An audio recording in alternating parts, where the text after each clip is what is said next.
So, I guess I have some questions to answer, like where the hell I've been for 3 months, 4 months, 4 months, 4.5 months. Had a kid, bought some land, way the hell away from here, and by way the hell away, I mean like 2 hours, but little peace and quiet. Redid the majority of the old Breakout Barn. Still have not fixed two of the lights because it's a panty D and I'm gonna do what I want.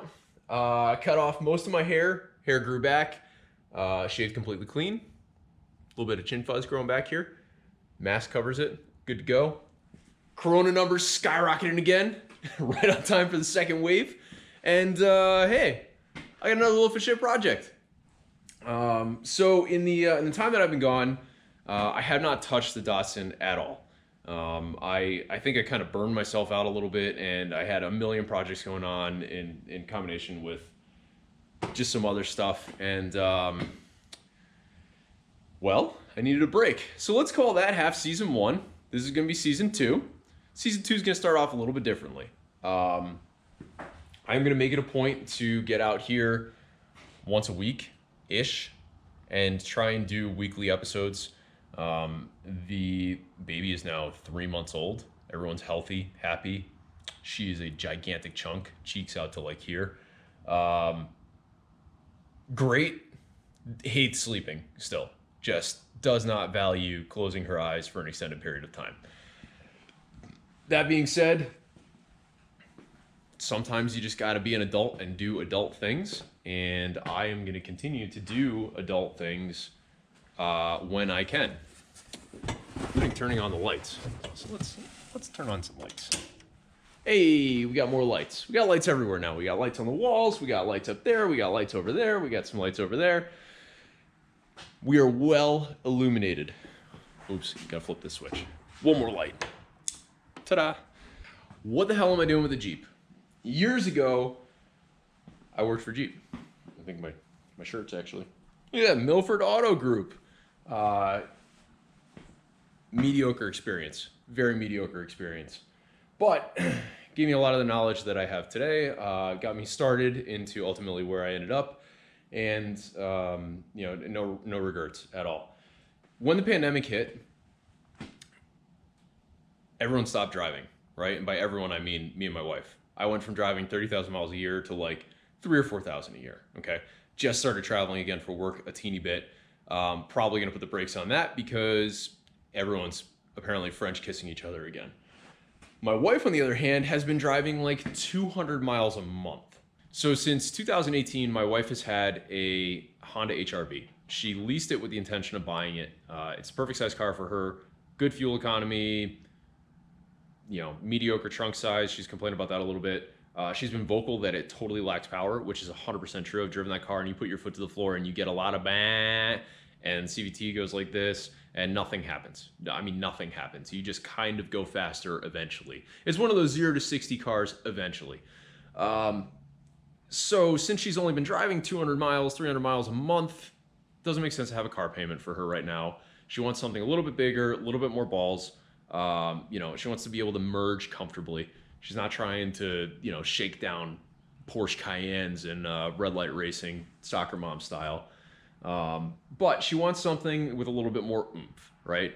Leather because kids, a little bit of pizzazz, heated seats for the almost 30-year-old back, sunroof, that kind of stuff, right? Ta-da! Loaf of shit WK Jeep. I say loaf of shit affectionately. These WKs are actually really solid cars. For some reason, they're still going for good money. Don't know why. This is a 2006 Grand Cherokee S Limited.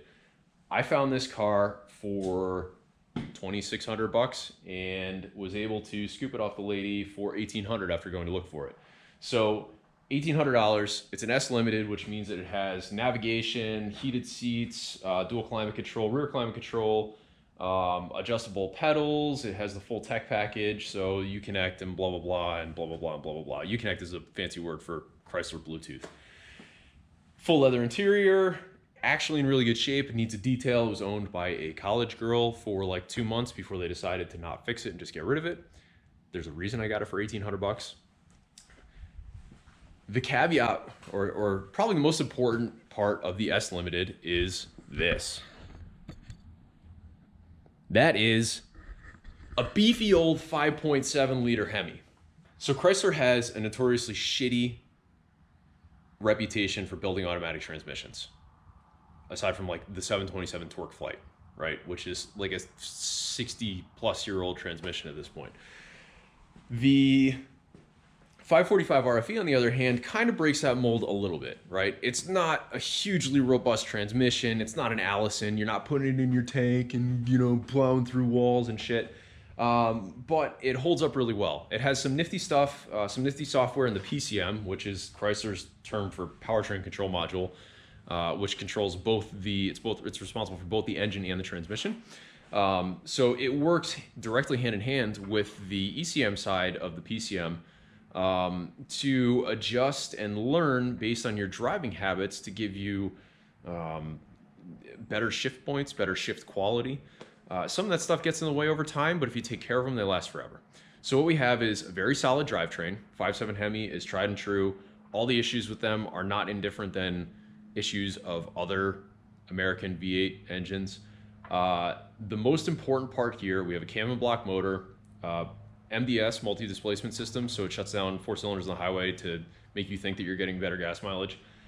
And all of that culminates to 330 horse and 375 foot-pounds of torque. This Grand Cherokee weighs the same as my Genesis. Slightly less horsepower, not going to be a race car, but all-wheel drive, checks the power box, checks the leather, kind of fancy interior box. It still has Jeep problems. It still rattles a little bit. It's still a little bit, you know, wobbly. Definitely could use some shocks. The reason I was able to score it for 1,800 bucks is it has a problem that a lot of these early 2006 Jeeps with the MDS had. So the way that Chrysler controls the MDS system is they monitor the vehicle speed, the duration at which it's been traveling at that speed, the throttle input, and they determine within 0.04 seconds whether or not to deactivate 4 cylinders or reactivate them. This system only engages over 40 miles an hour, I think it is. It might be 38, some obscure number like that. But the whole goal is to limit fuel consumption while still having on-demand power if you need it. They do this by matter of 4 oil control solenoids. So they're solenoids that live in the middle of the oil valley that feeds the hydraulic lifters on this engine. So cam and block down here, spinning. Lifters right on top of this, and then push rods on top up to rocker arms that control the valves.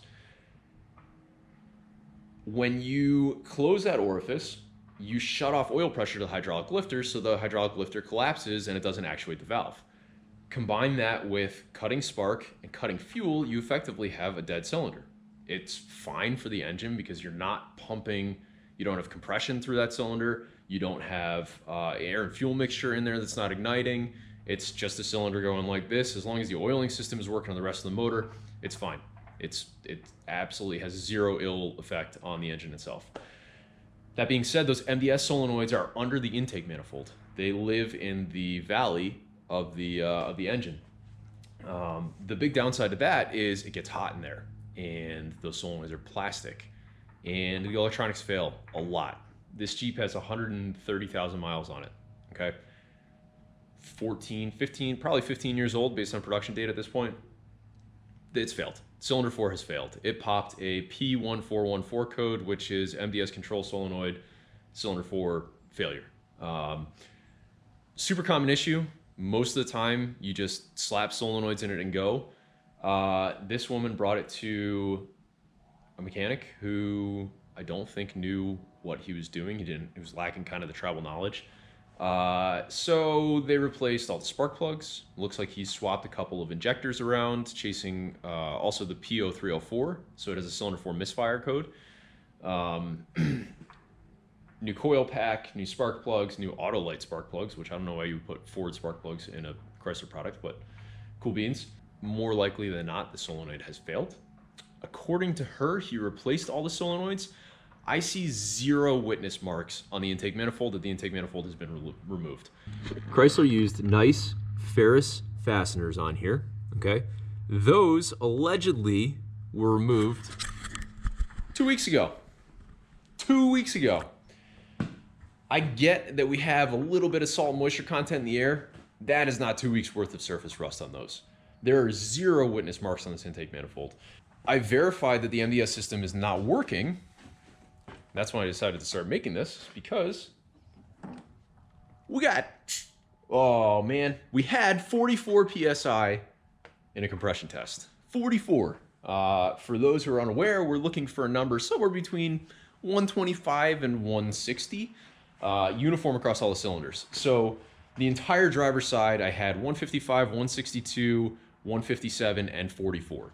That to me says that the lifter has failed, the cam is wiped, or the MDS solenoid is shot and stuck closed, or the electronics are forcing it closed. Very unlikely that the electronics are forcing it closed, which means that it's most likely failed and needs to be replaced. So how do we fix this?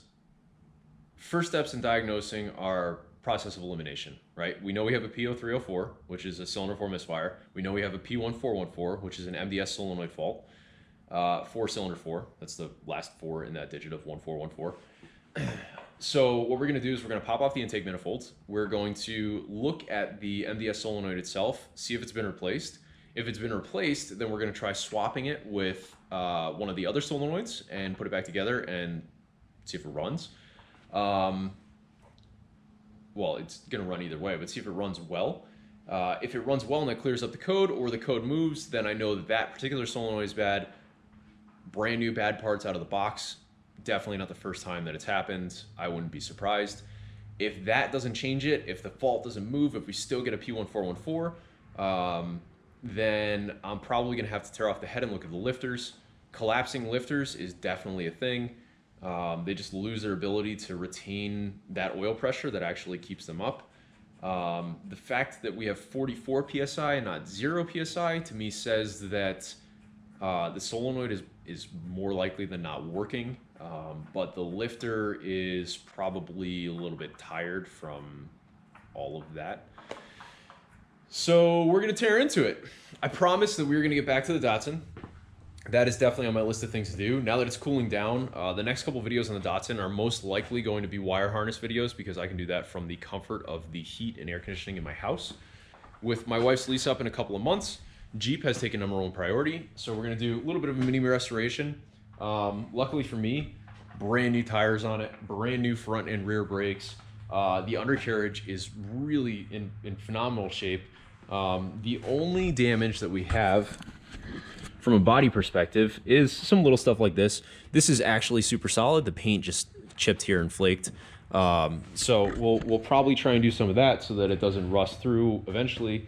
The goal with this is not to have a forever car. It's to have a functional car that will get us through the remainder of the quarantine safely and won't cost us anything to own and not drive.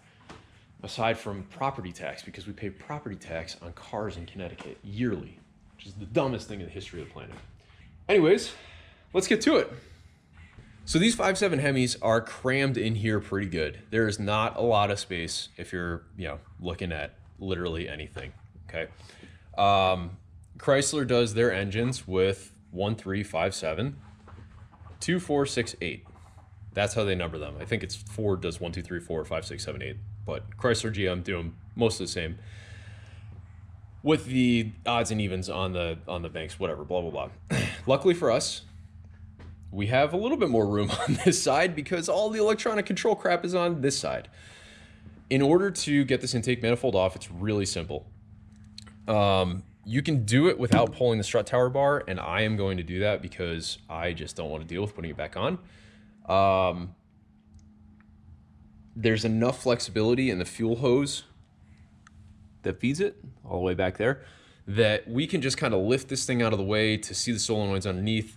The gaskets on this are not a paper gasket. They're a silicone EPDM material. So I don't want to call them reusable, but it's going to be okay if we take it apart and put it back together for diagnosis purposes. Really, to get this thing off, disconnect the fuel injectors. I've already got cylinder 4 disconnected because I was doing a compression test. A couple of sensors. We've got like 2 vacuum hoses. This guy's got to come off of the heads and just pulled out of the way.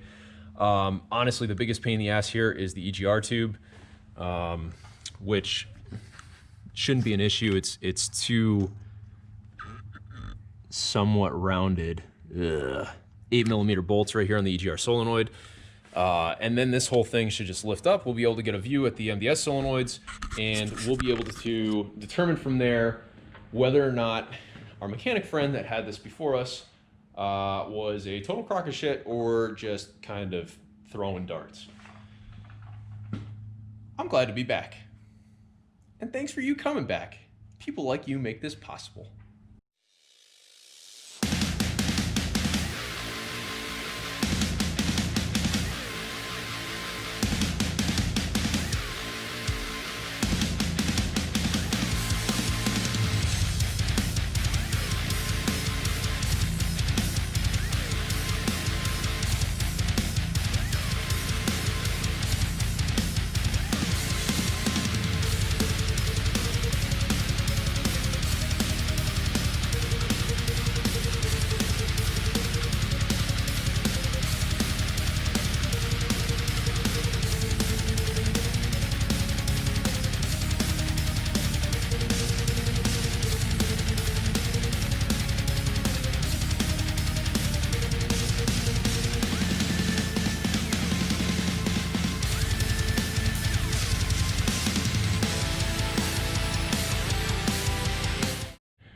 Quick snippet for those that are here because they searched Jeep Grand Cherokee 5.7, Hemi, Ram, Chrysler, whatever, MDS, P1414, 304, whatever buzzwords I put in the description.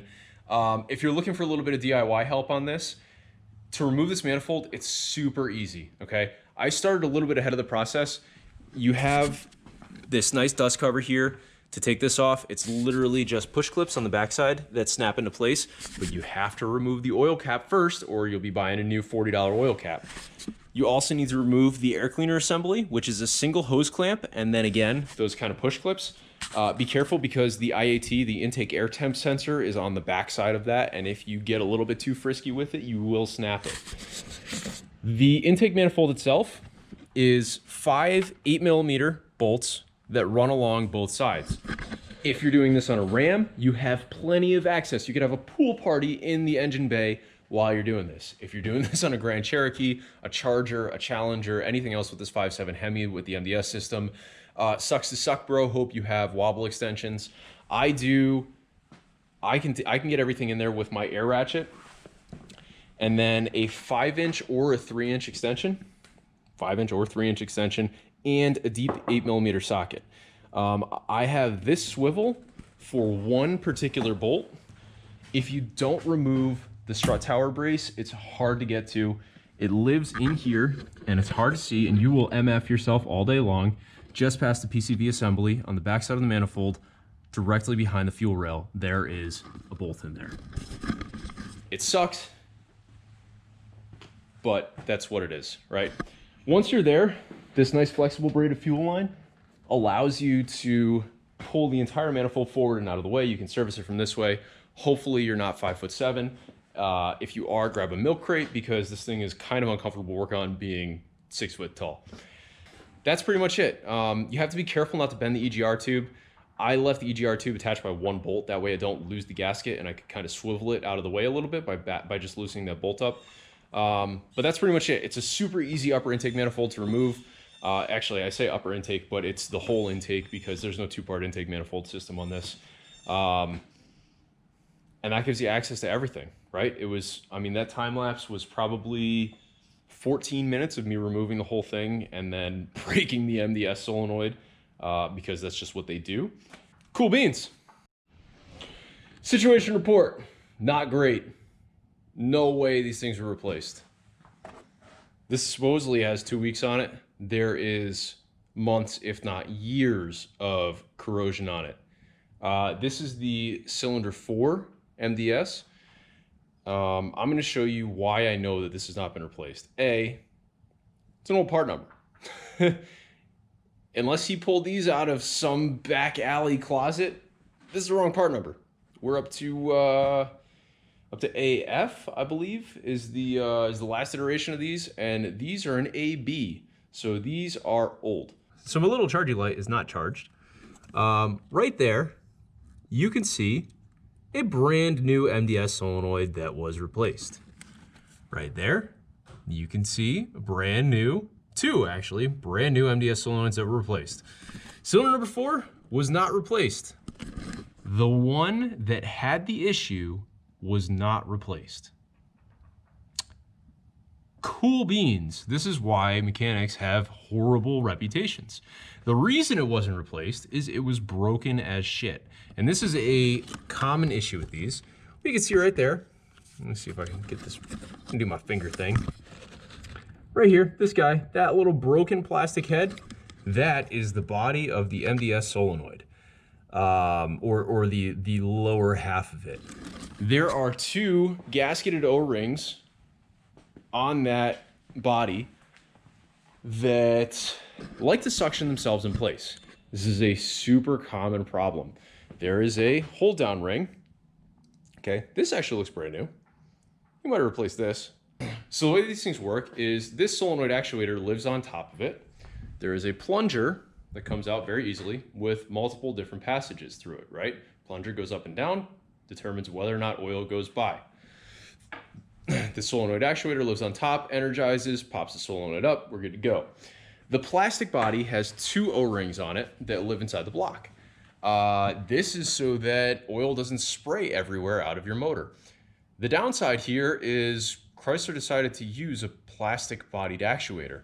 The heat that I was talking about under that intake manifold, super common to brittle this plastic. It's just cheap, probably Mexican plastic. Nothing against Mexico. That's just where like 75% of Chrysler parts come from now. I have a pretty strong suspicion that this MDS solenoid was FUBAR. And this lazy guy decided to replace 3 out of the 4 and not the one that was broken because it was broken and they're a pain in the ass to get out. Either way, this sucks. This is not what I was anticipating. This is why I hate cars. This is why I hate Chrysler. I'm having PTSD flashbacks to 2011 and I don't like it. Anyways, back to it.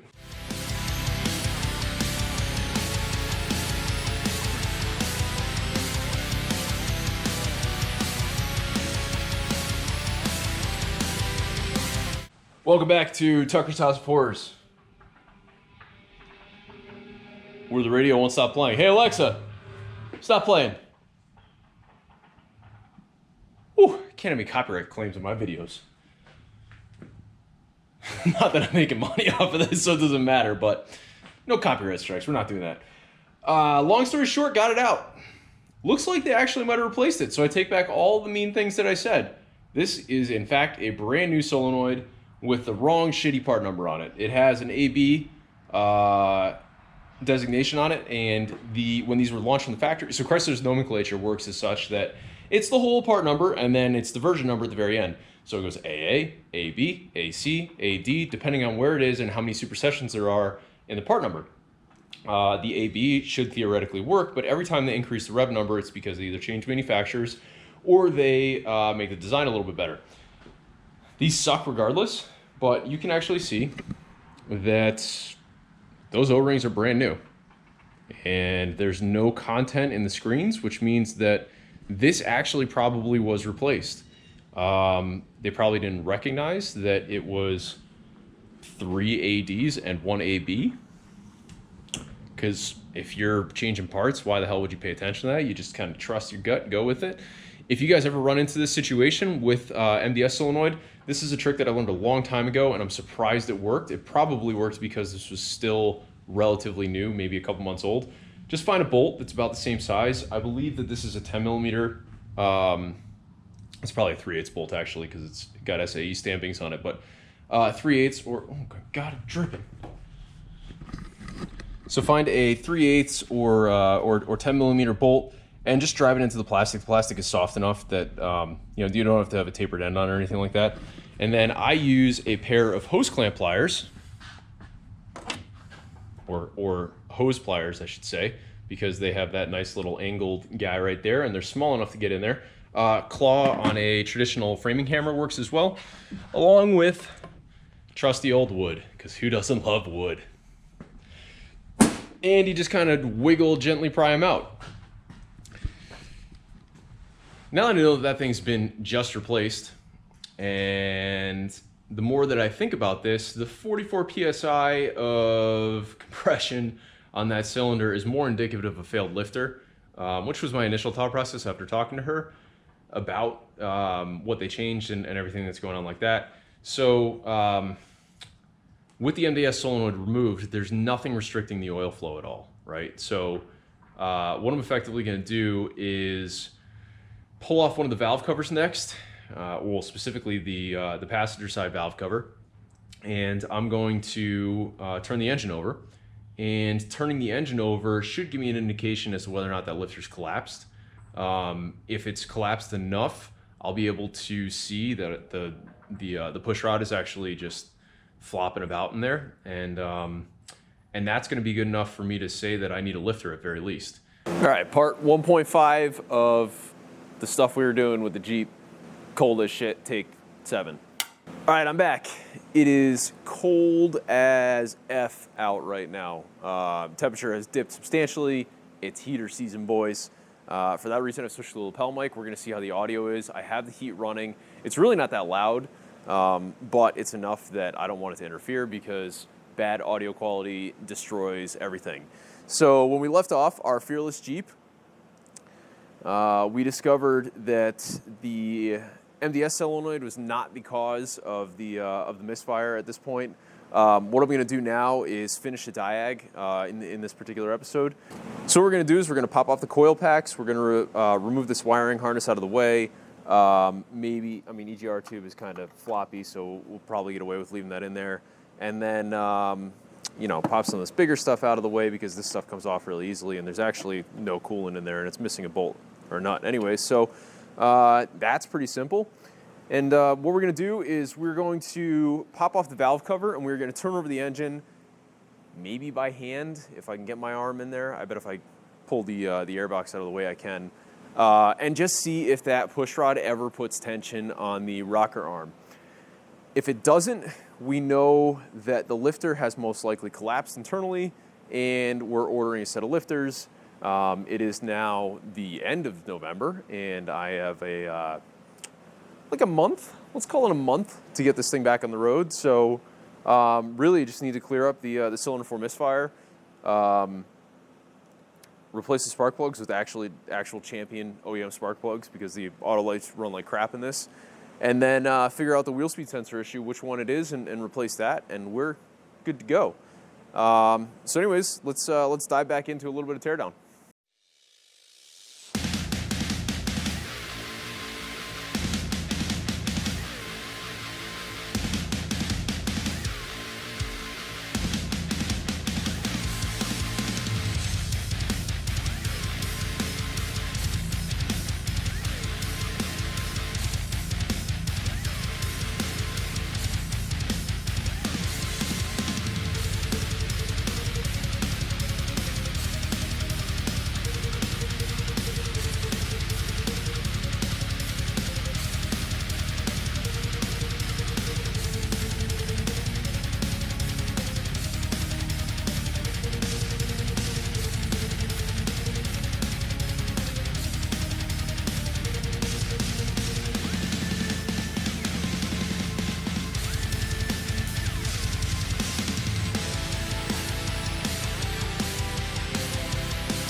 One-handed sound clapper selfie.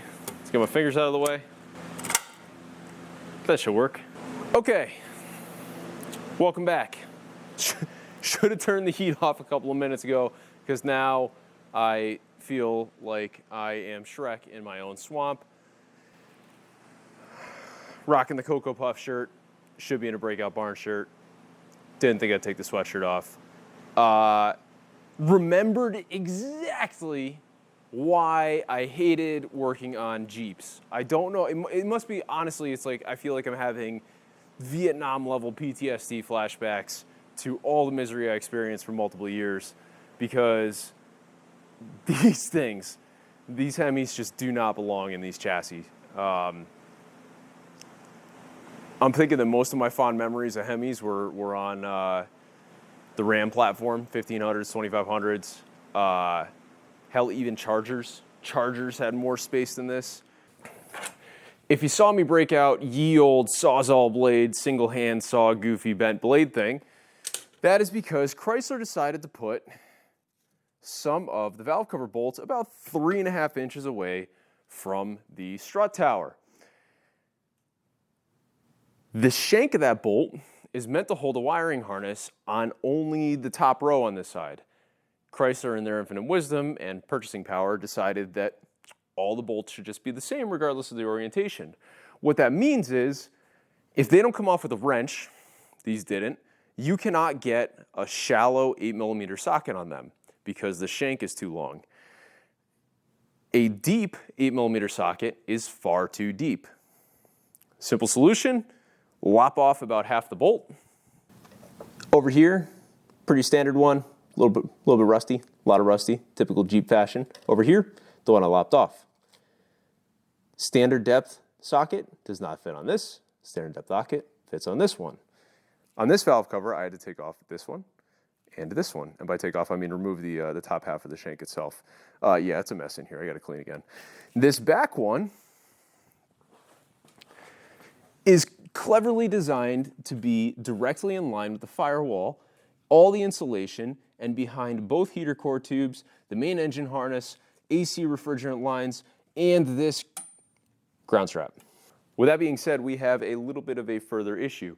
I was expecting to take the valve cover off, rotate the engine, and find a sloppy rocker shaft or a broken valve spring, because the 5.7 Hemis were known for breaking valve springs. In fact, the early ones broke them so many times that Chrysler designed these little beekeeper hives to go around the spring themselves and stop from breaking. Instead of just actually engineering springs that didn't break, let's just throw a conical piece of formed steel around it, and that should take care of the braking issues. So no broken valve spring on the intake valve, no sloppy push rod on the intake valve, all the way through the entire cycle, nothing. So order of operations with this thing, because there isn't a clear mechanical failure here, what I'm going to do is I'm probably going to slap it all back together before I take the head off, put a new MDS solenoid in it, check the MDS wiring, because that's kind of a critical piece here. If it's just a wiring issue with the MDS, then I guess we'll fix that. Either way, that's going to wrap up this episode. Appreciate you guys tuning back in for season 2 of the Breakout Barn. Looking forward to getting more of these done. Cold or not cold, it's actually, the heater ran for like an hour and it's up to 58 degrees in here, which is totally tolerable. So I do need to finish up my ceiling. And I only have 2 lights left to replace, which is kind of cool. Anyways, thank you for tuning in, as always. And till next time, до свидания, comrade.